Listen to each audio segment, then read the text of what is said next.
شیر افضل مروت جو کہ یہ کہہ رہے ہیں کہ اگر انہیں 2 لاکھ کے قریب بھی لوگ دے دیے جاتے ہیں تو شاید یہ احتجاج کامیاب ہو سکتا ہے. بخاری صاحب، شیر افضل مروت نے یہ بھی ایک چیز کہی ہے کہ پارٹی کے اندر جو ہے ڈیوائیڈ ہے، گروپ بندی جو ہے پارٹی کے اندر ہے. کیا لگتا ہے آپ کو کہ یہ جو سپلٹ ہے یہ احتجاج کو اثر انداز کر سکتا ہے؟ دیکھیں، پہلی بات تو یہ ہے کہ اگر کوئی باہر کا پارٹی سے آدمی کہے تو اس کی بات کے اوپر شبہ کا اظہار کیا جا سکتا ہے. یہ کہا جا سکتا ہے کہ ممکن ہے یہ ایگزیجریٹ کر رہا ہو، لیکن جب پارٹی کے اندر کا سینٹرل لیڈر میں سے کوئی ایک شخص کہہ رہا ہو کہ پارٹی ڈیوائیڈڈ ہے تو پھر ذرا معاملہ سیریس ہو جاتا ہے. ایک بات. دوسری بات یہ کہ انہوں نے پہلے فرمایا تھا یہ کہ مجھے 4 لاکھ بندے دینے، میں عمران خان کو جیل سے باہر لے آؤں گا.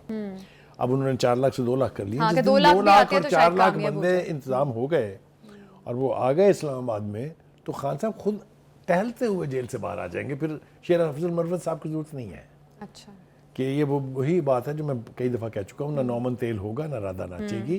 4 لاکھ بندے اکٹھے کرنا اب اندری حالات، آج کے حالات کے مطابق ممکن ہی نہیں ہے. ایک بات.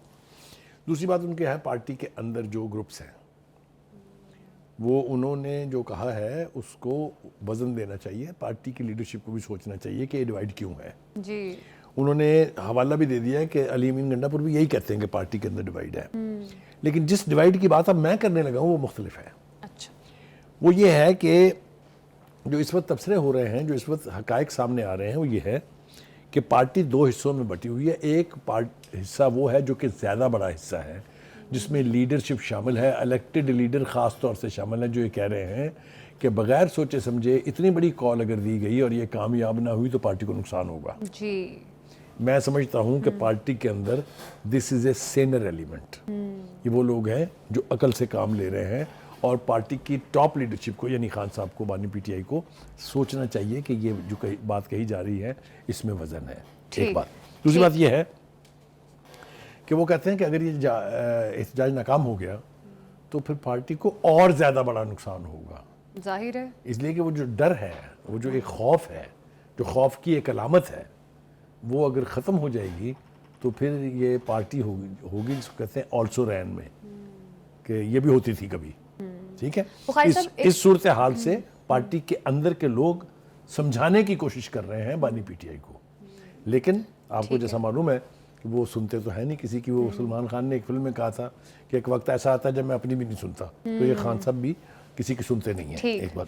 دوسری بات یہ ہے کہ جو کچھ بھی کہا گیا اور جو اعلانات کیے گئے اس کے اوپر عظمیٰ بخاری کا کافی سٹرونگ ریاکشن ہے. ہم اس کو زیادہ یعنی اہمیت اس لیے نہیں دے رہے ہیں کہ وقت ہمارے پاس بہت کم ہے، ورنہ اس کی بات کرنی چاہیے تھی. انہوں نے کہہ دیا یہ ایک فتنہ پارٹی ہے. اس کا تو طریقہ یہ ہے کہ تو ہر کچھ عرصے کے بعد وہ نئے احتجاج کی کال دیتے ہیں، لیکن آج تک کچھ نہیں ہوا. اب جس بات پہ میں آ رہا ہوں دیٹ از مور امپورٹنٹ، جس کا آپ نے تذکرہ کیا، وہ ہے کہ جو خواجہ آصف کے ساتھ ہوا ہے. یہ کل کا واقعہ نہیں ہے، چند دن پرانا ہے، لیکن یہ بھی ایک نئی روش ہے. شروع کرتے ہیں ہم ان بے غیرت جنہوں نے پاکستان کے گرین پاسپورٹ جلائے تھے، جنہوں نے پاکستان کے جھنڈے کو آگ لگائی تھی.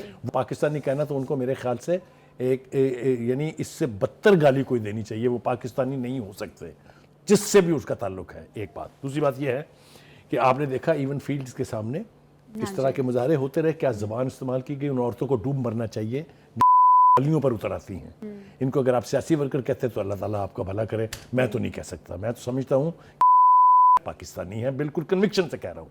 آگے چلیے. آپ نے کیا سلوک کیا تھا مسجد نبوی کے اندر جب پاکستان کا ڈیلیگیشن وہاں گیا تھا. اب آپ کو میں مثالیں دیتا ہوں کہ معاشرہ کس کو کہتے ہیں، جمہوریت کس کو کہتے ہیں. خالصتان موومنٹ سے بڑی کوئی موومنٹ ہے جو بھارتی گورنمنٹ کے لیے شرمندگی کا باعث ہے ہر جگہ. کینیڈا میں اس کا ہب ہے نا خالصتان موومنٹ کا. کبھی آپ نے سنا کسی وزٹنگ بھارتی لیڈر کے ساتھ وہاں سکھوں نے یہ سلوک کیا ہو؟ ٹیملز کے خلاف کیا کچھ کیا ہے انڈیا نے؟ کبھی آپ نے دیکھا کہ ٹیمل جو باہر بستے ہیں انہوں نے انڈیا کی حکومت کے لوگوں کے ساتھ یہ سلوک کیا ہو؟ آپ ہیں کون لوگ؟ Who are you guys? How do you call yourself Pakistanis? You are not Pakistanis. کیونکہ آپ پاکستان کی تذلیل کا باعث بن رہے ہیں. وہ جس سافٹ امیج کی بات ہم کرتے ہیں اس کو آپ برباد کر رہے ہیں اپنی ہر روز کی حرکتوں کے ساتھ. اس کو گراس روٹ لیول کے اوپر کنڈیم کرنا چاہیے. This is no service to Pakistan. This is no service to PTI. This is no service to Khan Sahab. Let me tell you that in plain words. بخاری صاحب سیاست میں یہ روش رکھی کس نے ہے؟ آپ نے مطلب ہے یہ پی ٹی آئی کی ایجاد ہے. اپنی ایجاد کا شکار ہو رہے ہیں وہ خود.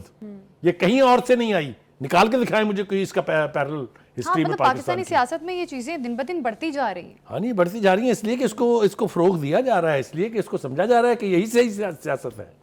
ایسا بالکل نہیں ہے, یہ سویلائزڈ معاشروں کی سیاست نہیں ہے. اور آپ دیکھ لیجئے اٹھا کے, میں کہہ رہا ہوں بڑی بڑی دشمنیاں رہی ہیں. نون لیگ اور پیپلز پارٹی میں کم دشمنی تھی, اور پیپلز پارٹی اور اے این پی میں کم دشمنی تھی جب وہ نیشنل عوامی پارٹی تھی. کیا وہ پارٹی بین نہیں کی تھی بھٹو صاحب نے؟ لیکن کبھی نوبتیں یہاں تک پہنچی ہیں, کبھی آپ نے سنا کہ یہ ہوا ہے؟ تو اس لیے یہ روش جو اس کے ذمہ دار ہیں ان کو یہ بھگتنی پڑے گی. اسحاق ڈار کے ساتھ کیا ہوا آپ دیکھیں. آپ مجھے اپنے ایمان سے بتائیں کہ جب آپ یہ دیکھتے ہیں کہ منظر دنیا میں چل رہا ہے ٹی وی کے اوپر کہ وزٹنگ پاکستانی پولیٹیشین کے ساتھ ان کی جا رہی ہے, is that a very good site? Bukhari صاحب پبلک سینٹیمنٹس ہوتے ہیں, ٹھیک ہے, ہم مانتے ہیں اس چیز کو, لیکن یہ اس قسم کا رویہ اور ایسے واقعات کا دن بدن بڑھنا, آپ کو کیا لگتا ہے کیا سٹیپس لینے چاہیے گورنمنٹ کو تاکہ ان واقعات کو روکا جا سکے؟ گورنمنٹ کے بس میں اگر ہوتا تو وہ روک چکی ہوتی. یہ اسی پارٹی کی لیڈرشپ کے بس میں ہے جس کے یہ لوگ ہیں, جس کا یہ دعویٰ کرتے ہیں کہ ہم ان کے ساتھ ہیں. یہ ذمہ داری خان صاحب کی ہے. خان صاحب کو چاہیے کہ ان کو لگام دیں, کیونکہ وہ ان کے لیے کوئی بھلا نہیں کر رہے ہیں. یہ میں بتا رہا ہوں آپ کو. تکلیف ہوئی تھی نا جب پھر وہ ایون فیلڈ سے ہٹ کے گئے تھے جمائمہ کے گھر, یاد نہیں ہے جی کتنا پیٹ میں مروڑ اٹھے تھے ان کے. تو یہ آپ اگر اس طرح کی پرووکیشن کریں گے تو دوسرے پھر وہی حربے اپنائیں گے نا. اس لیے ایسا ماڈل نہ چھوڑیں جو کل کو آپ کے گریبانوں تک پہنچے, اور پہنچے گا یہ. ٹھیک. بخاری صاحب یہ جو ابھی جمائمہ والا واقعہ بھی زیادہ پرانا نہیں ہے, تو بخاری صاحب اس قسم کے واقعات میں جب ایک ایسا واقعہ پیش آیا پھر اس کے بدلے جا کے آپ ایک ہی چیز کو پروموٹ کریں تو اس سے تو چیزیں زیادہ میرا خیال ہے ہائپ جاتی ہے چیزوں کو اور پروموٹ ہوتی ہیں یہ چیزیں. یہ جو واقعات ہو رہے ہیں یہ میرا خیال ہے بینگ پاکستانی ہمارے لیے کوئی فخر کی بات, کسی بھی سیاسی پارٹی کو سپورٹ کرتے ہوں. Right. I don't want to add a word to it. You have said the right thing. یہ ہونا چاہیے, اس کو ڈسکریج کرنا چاہیے. ان فیملیوں کے جو لوگ یہاں بستے ہیں انہیں بتانا چاہیے کہ یہ منظر جب ہم یہاں دیکھتے ہیں تو یہ ہمارے لیے کسی فخر کا باعث نہیں ہے. بالکل. اب کیا ہو رہا ہے؟ اب یہ ہو رہا ہے کہ جو لاسٹ حرکتیں ہوئی ہیں ان کے فیملی والے بھگت رہے ہیں نا یہاں. وہ سنا ہے نا کہ وہ فلاں ایک لڑکا جو بہت منہ چوڑا کر کے ٹپکتے تھے وہاں پر, ان کے گھر والوں کو یہاں پکڑ لیا نا انہوں نے. یہ بہت اچھا ہو گیا ہے. ڈوب مرنا چاہیے ان کو اپنے ماں باپ کے لیے مصیبتیں کھڑی کرتے ہوئے. یہ کوئی پاکستانیت نہیں ہے. بالکل. یہ میرا خیال ہے ایسے یہ انڈیویجول ایکٹ ہے اور اس کی جتنی مذمت ہو سکتی ہے وہ کرنی چاہیے. اسرائیلی وزیر خزانہ نے کہا ہے کہ مغربی کنارے کو اگلے سال اسرائیل میں مکمل طور پر ضم کیا جائے گا. بخاری صاحب اب اسرائیلی وزیر خزانہ کا یہ جو سٹیٹمنٹ ہے اس میں وہ کہہ رہے ہیں کہ امریکہ بھی, امید ظاہر کی جا رہی ہے کہ امریکہ بھی ان کی خود مختاری کو تسلیم کرے گا اور سپورٹ کرے گا. کیا یہ امید درست ہے اسرائیلی وزیر خزانہ کی؟ نہیں, میرے خیال سے یہ تھوڑا سا ایگزیجریشن ہے, اس لیے کہ کل امریکہ نے باقاعدہ وارن کیا تھا اسرائیل کو کہ اس قسم کی کوئی حرکت نہ کرنا, بالکل, کیونکہ یہ پھر سنبھالے نہیں سکتے.